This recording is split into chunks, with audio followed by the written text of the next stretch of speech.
हल्ला बोल जिंदाबाद जिंदाबाद जिंदाबाद साडा एक जिंदाबाद जिंदाबाद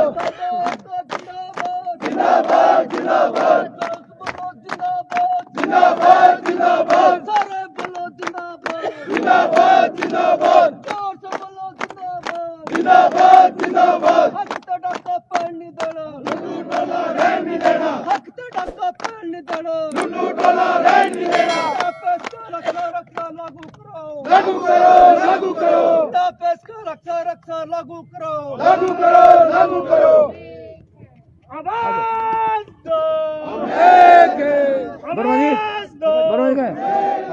कर्मचारी एकता जिंदाबाद कर्मचारी एकता कर्मचारी एकता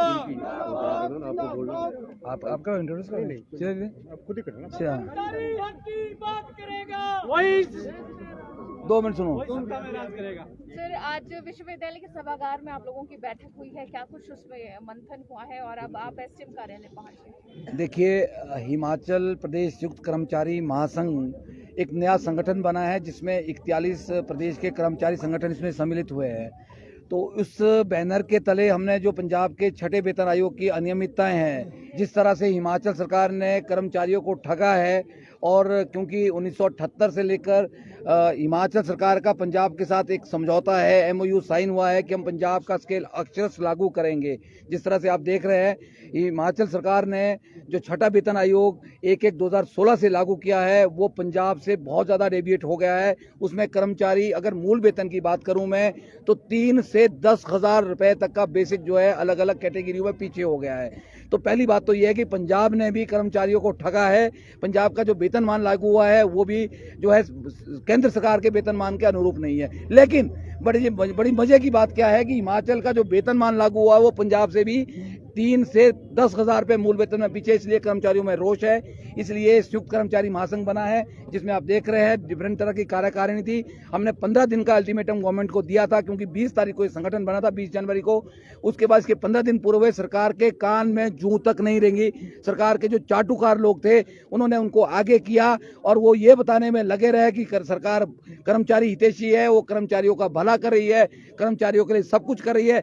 हम फाइलों में लगे हैं, वो फाइलें उनकी बाहर नहीं निकली। हमने फिर बात की कि पंजाब के अंदर तीसरा विकल्प 15% का दिया है, हिमाचल में 20-30% से ऊपर कर्मचारी ऐसे हैं जो रिकवरी की स्थिति में है।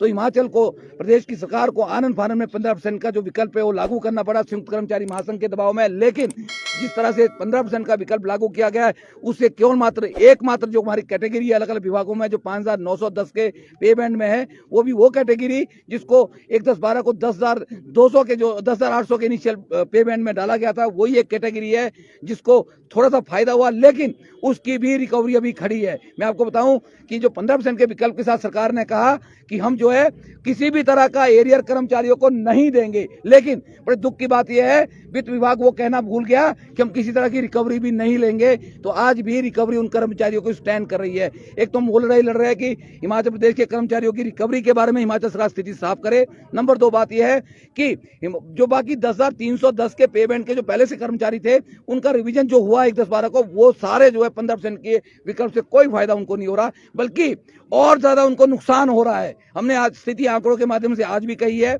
हम जगह जगह जाके बात कह रहे हैं किस कैटेगरी को कितना नुकसान हो रहा है। तो हम कारण क्या है, कारण बड़ा स्पष्ट है, 3 कारण इसमें है।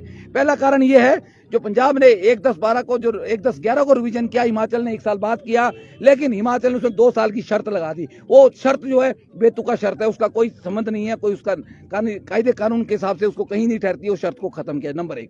नंबर 2 बात क्या है, अगर उसको शर्त को भी खत्म कर दे, फिर भी अगर इनिशियल स्टार्ट दूसरी जो हिमाचल सरकार ने एक कर्मचारियों के साथ जो इनिशियल स्टार्ट खत्म किया है, जब तक उस इनिशियल स्टार्ट को बहाल नहीं किया जाएगा तब तक उस राइडर को 2 साल की कंडीशन को उठाने से भी कोई फायदा नहीं होने वाला। तो हमारी मांग क्या है, हमारी मांग बड़ी स्पष्ट है। पहली बात, इनिशियल स्टार्ट बहाल करो, सबसे इंपॉर्टेंट बात। उसी के साथ साथ दूसरी बात, 2 साल की जो कंडीशन है पंजाब में नहीं है, पंजाब में कॉन्ट्रैक्ट भर्तियां नहीं है। पंजाब में कॉन्ट्रैक्ट की जगह प्रोविजन शब्द है, प्रोविजन भर्तियां है। हिमाचल में कॉन्ट्रैक्ट भर्तियां हैं, तो उसके बाद प्रोविजन का कोई मतलब नहीं बनता है। तो वो दूसरा को 2 साल की कंडीशन हटाओ। तीसरी बात, जो 4/9/14 का एनोमली है उससे एक बहुत ज्यादा वेरिएशन होगी। मैं आपको बताऊं, एक जेबीटी अगर 15 साल पुराना जेबीटी, अगर 78 के नियमित जेबीटी की बात करूं, 78 से जेबीटी, सीएचटी और एसटी 3 प्रमोशन इनकी होती है, एक टीजीटी प्रमोशन होती है, 4 प्रमोशन होती है। 78 से लेकर आज का स्टेटस अगर देखा जाए, जो जेबीटी है 78 का अपॉइंटी, जेबीटी जो है वो सीएचटी से ज्यादा तनख्वाह ले रहा है और सीएचटी जेबीटी से कम ले रहा है, और वही जेबीटी जो है जो पदोन्नति टीजीटी हुआ उससे भी ज्यादा तनख्वाह ले रहा है, मतलब टीजीटी की भी कम है। तो ये एनोमली कहां से खड़ी हुई? 3-3, 4-4 हजार की बेसिक की एनोमली खड़ी हुई है एक साथ लगे हुए कर्मचारियों में। वो कारण क्या है? वो कारण है 4-9-14। 4-9-14 का जो स्केल 2009 में रूल बना था वो पोस्ट वाइज था, कैडर वाइज स्कीम था। पंजाब ने अभी जुलाई 2021 तक पोस्ट वाइज उसकी कैलकुलेशन की है। लोगों को जो फिक्सेशन अभी पंजाब में हुई है, उस किसी को 2 स्टेप अप मिले, किसी को 3 मिले, जितने उसके बनते थे 4-9-14 के हिसाब से लोगों ने लिए। लेकिन हिमाचल में पहले जो 1-10-12 का जो रिवीजन हुआ था, उसको 26-2-13 को जो है उस रिवीजन को 4-9-14 में डाल दिया गया, एक गिनती वहां होगी। उसके बाद वहीं सरकार ने रुकी, उन्होंने बोला 7-7-14 की नोटिफिकेशन में बोला कि कर्मचारियों को ज्यादा मिल गया है, इसलिए जो ये स्कीम जो है ये कैडर बेस्ड स्कीम है, ये गलती से कैडर लिखा है, ये कैरियर स्कीम है, इसको कैरियर में डाल दिया, प्रमोशन भी उसमें जोड़ दी और उसको बंद कर दिया गया। हम ये मांग करें जब तक ये 4-9-14 का स्ट्रक्चर पीछे से लेकर 2021 तक बहाल नहीं होगा, हिमाचल प्रदेश के 50% कर्मचारियों की एनोमली खड़ी हो गई है। जूनियर जो है सीनियर से ज्यादा तनख्वाह ले रहा है, बहुत से अंतर है, उसको अंतर कहीं ना कहीं खत्म करना पड़ेगा और उस पे कमीशन में ही खत्म होगा। ये 3 बड़ी बड़ी बातें हम हिमाचल सरकार से कह रहे हैं, बहुत शालीनता से, बड़े एक शालीनता तरीके से हमने सरकार को समय दिया, उनको हमने बार बार समय दिया। फिर भी हमने 7 तारीख को हमने एक बैठक की थी शिमला में, उसके बाद फिर हमने 20 तारीख तक का समय दोबारा दिया उनको। हमने कहा अगर 20 तारीख तक सरकार करती है, उनके जो नेता बने हुए हैं उसके ऊपर कोई समाधान निकालते हैं तो हम उनके साथ है, लेकिन 20 तारीख से हमारा जो है आंदोलन का संयुक्त कर्मचारी महासंघ का आगाज हो जाएगा। वो हमने मंडी से मुख्यमंत्री के गृह जिला से शुरू किया। आपने कल देखा मंडी में एक बहुत बड़ा हजूम कर्मचारियों को था, बहुत बड़ा एक आक्रोश रैली वहां पे निकाली। हमने डीसी को ज्ञापन दिया, एडीसी के माध्यम से हमने मुख्यमंत्री तक ज्ञापन भेजा। लेकिन आज जो कांगड़ा जिले का कार्यक्रम था तो पालमपुर में रखा गया था, तो यहाँ पे जो एडमिनिस्ट्रेटिव ऑफिस है वो एसडीएम पालमपुर है। तो हम आप देख रहे हैं 2-2.5 किलोमीटर की रैली आज आई है। बहुत से साथी आप देख रहे हैं तस्वीरों के माध्यम से। इस रैली में ये दिखाता है कि आक्रोश है कर्मचारियों में, एक नाराजगी है कर्मचारियों में, तभी सारे अलग अलग विभागों के कर्मचारी इकट्ठे हुए हैं और ये संयुक्त कर्मचारी महासंघ बना है। इस महासंघ से कर्मचारियों को बहुत उम्मीदें हैं और मैं आपको ये बताना चाहता हूं कि हम तब तक जो है चैन की सांस नहीं लेने वाले हैं जब तक जो है सरकार हमसे वार्ता नहीं करती है। सरकार, बड़ी बात है कि वार्ता करने से क्यों भाग रही है? सरकार को वार्ता करनी चाहिए। अगर कोई नाराजगी है उसको टेबल टॉक के माध्यम से दूर की जाती है। हमने बार बार कहा हमारे पास आंकड़े हैं, हम आपको ये बताएंगे कि एनोमली कहां से क्रिएट हुई और उसका समाधान क्या है। अब जिस तरह वो बात कर रहे हैं कुछ कर्मचारी एनजीओ के नेता जिनके सब पीछे कुछ नहीं है, कल आपने देखा होगा 2 धड़े उनके आपस में हो गए, एक दूसरे को बोलता है कि ये नकली है, दूसरा बोलता है ये असली है, ये नकली है। तो असली नकली के चक्कर में भाई साहब कर्मचारियों को तो नहीं पीसना है, हमें तो अपने अधिकार चाहिए और इसलिए कर्मचारी आज संयुक्त मोर्चे के साथ खड़े हैं, पूरे विभाग खड़े हैं, सारे बोर्ड और निगम खड़े हैं।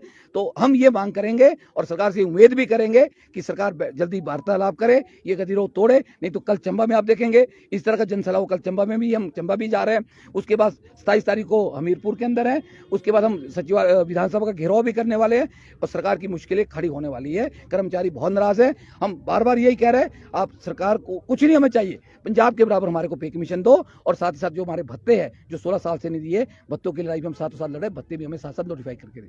अगर सरकार आपकी मांगों को नहीं मानती है और आपके साथ वार्तालाप नहीं करती है तो क्या कुछ आगे की रणनीति रहेगी?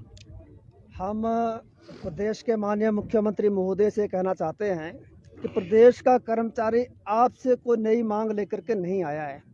जो पे स्केल सन 1978 से हिमाचल प्रदेश के कर्मचारियों को मिल रहा है, उस पे स्केल को हिमाचल प्रदेश के अंदर अक्षर अक्षर लागू किया जाए, ये हिमाचल प्रदेश का कर्मचारी चाहता है। और जो कर्मचारियों को भारी भरकम नुकसान हो रहा है, उस नुकसान की भरपाई कैसे होगी, उसको 2 ईयर्स राइडर ख़त्म करना पड़ेगा, इनिशियल स्टार्ट बहाल करने पड़ेगा, 4-9-14 बहाल करने पड़ेगा, यह मुख्यमंत्री मोदी से कहना चाहते हैं। इसके साथ हम ये कहना चाहते हैं कि जो संयुक्त मोर्चा है ये हिमाचल प्रदेश के विभिन्न विभागों के कर्मचारियों का है और ये कर्मचारी हिमाचल सरकार के कर्मचारी हैं और हमारे मुख्यमंत्री जयराम ठाकुर हैं। और हम जयराम ठाकुर जी से कहना चाहते हैं कि हम आपके कर्मचारी हैं, ये मोर्चा भी आपका ही है, आप बुलाइए, हमारी बात सुनिए, हम तथ्यों के साथ अपनी बात कहेंगे। आपको लगता है हम गलत कह रहे हैं तो टेबल टॉक में हमें बताइए।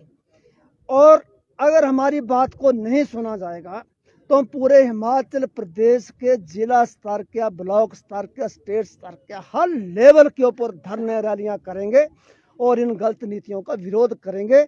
और हम हिमाचल प्रदेश के मुख्यमंत्री महोदय को कहना चाहते हैं, कुछ एक चाटुकार लोग जो सेक्रेटरीट में जमे हुए हैं कई सालों से, वो इसी की रोटी खा रहे हैं कि उन्होंने सरकार का आभार व्यक्त करना है। सरकार कर्मचारी विरोधी फैसला ले रही है, सरकार को प्राइज नहीं कराएंगे, सरकार को आगाह नहीं करेंगे कि फैसला गलत है, धन्यवाद करेंगे। धन्यवाद करने से सरकार के पास गलत पिक्चर जा रही है। हम कहते हैं मुख्यमंत्री महोदय, इन दरबारियों को वहाँ भेजो जहाँ इनकी ड्यूटी है, वहाँ भेजें। हम भी आए हैं तो छुट्टी दे के आए हैं और इसके बाद हम अपनी ड्यूटी करते हैं जब ड्यूटी पर जाते हैं। तो जो लोग धन्यवाद करते हैं वो इसलिए करते हैं क्योंकि वो दूसरा काम नहीं करते हैं, सरकार का काम नहीं करते हैं, ड्यूटी नहीं करते हैं, वो धन्यवाद ही करते हैं। इस करके ऐसे आभार व्यक्त करने वालों से सरकार भी सावधान रहे और कर्मचारियों के मुद्दों पे बात करे, अन्यथा कर्मचारियों के पास संघर्ष के अलावा कोई दूसरा चारा नहीं है।